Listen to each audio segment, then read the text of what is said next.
I think, the court has spoken, the court has ruled, as everyone knows, or most people know, I believe that in traditional marriage, but the court has ruled. That was the voice of Governor John Kasich explaining why he believes that County Clerk Kim Davis should be issuing, quote, marriage certificates for same-sex couples and others because the court has ruled this is now the law of the land. Now that is a question many are disputing. Does the Supreme Court have the right to make law? Was this what the Founding Fathers intended? What about the counterbalances? And not only so, what about the fact that many would argue this violates the law of Kentucky and it violates constitutional law? Let's put that question aside entirely. And let's ask the larger question about Christians and the law, to obey or disobey. Listen to what N.T. Wright wrote. He's one of the world's leading New Testament scholars.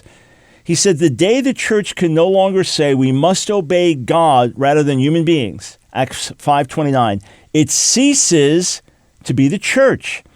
This may well mean suffering or persecution. This has been a reality since the very beginning, and for many Christians, it's still the case today. Some of the most profound passages in the New Testament are those in which the church's own sufferings are related directly to those of Jesus, its Messiah and Lord. Kingdom and cross went together in his own work. They will go together in the kingdom work of his followers.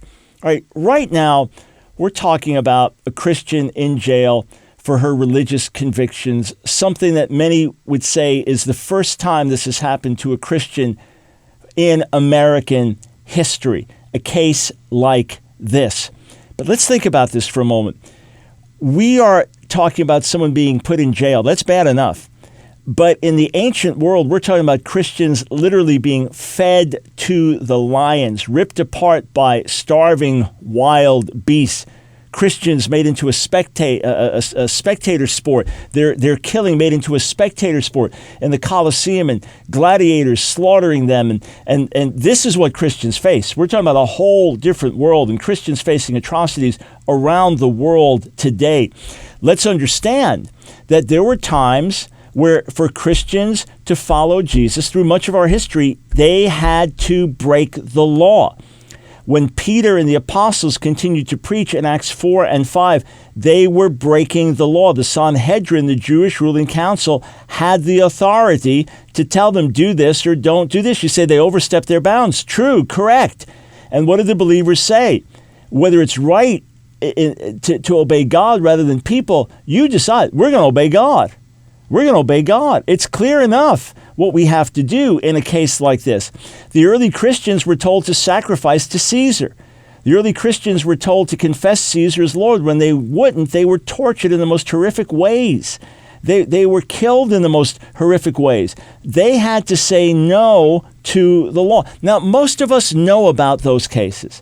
And we know about Daniel in the 6th chapter of Daniel, when the edict came from the king, no one can pray to any other god. And he prayed openly to the God of Israel and was thrown in the lion's den. We know Daniel 3 with Shadrach, Meshach, and Abednego.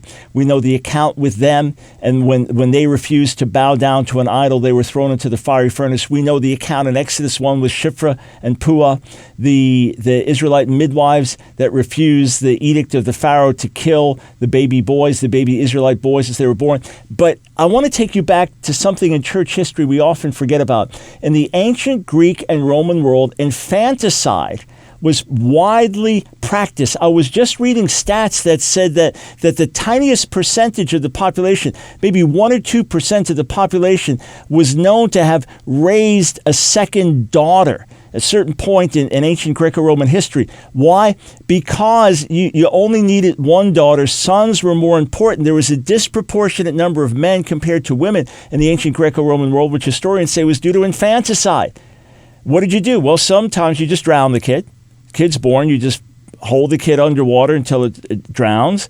Others, they would just leave on the mountains or out in the wilderness to be consumed by animals or just die of exposure. And it was considered perfectly proper to do it. Not only did the early Christians go against that, not only did the early Christians say infanticide is sin, as far back as the Didache, which is one of the earliest church documents we have, lays it out plainly. It is sin. We don't do this. We do not practice infanticide. And not only did the church appeal to the pagan culture, and not only did the church ultimately win over the pagan culture so that transformation came through the gospel and the spread of Christianity, but the early church would sometimes rescue exposed babies. That was against the law. That was against the society. That was against the custom.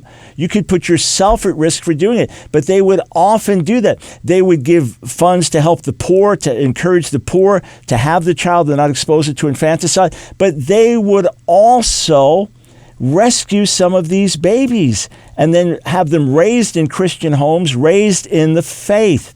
Of course, there are times when we say we have to obey God rather than man. Of course, our conscience tells us to. In times in American history, we've had to do that. Times in American history, we've had to fight against unjust laws. And times in American history, where we said, man has ruled this, and there may be consequences. We may go to jail. We may lose our jobs. We may lose more than that, but we have to do what's right. Of course. Now, we can debate the ins and outs of the Kim Davis situation, and we've been doing that. We'll continue to do that. But I just want to say plainly, yes, when you see the image of Christians being thrown to the lions, that's because they preached the gospel when they were told not to preach the gospel. That's because they wouldn't swear allegiance to Caesar when they were required to swear allegiance to Caesar. In fact, the early Christians got branded atheists because they would not acknowledge Caesar as Lord. And when Polycarp, one of the most famous martyrs of the early church, a disciple of the Apostle John, when Polycarp was being murdered and the crowd was chanting, "Away with the atheists," because here's a Christian leader being martyred, Polycarp, an old man, served the Lord faithfully for decades and decades and decades and decades and was a champion in the early church with the Spirit of God upon him.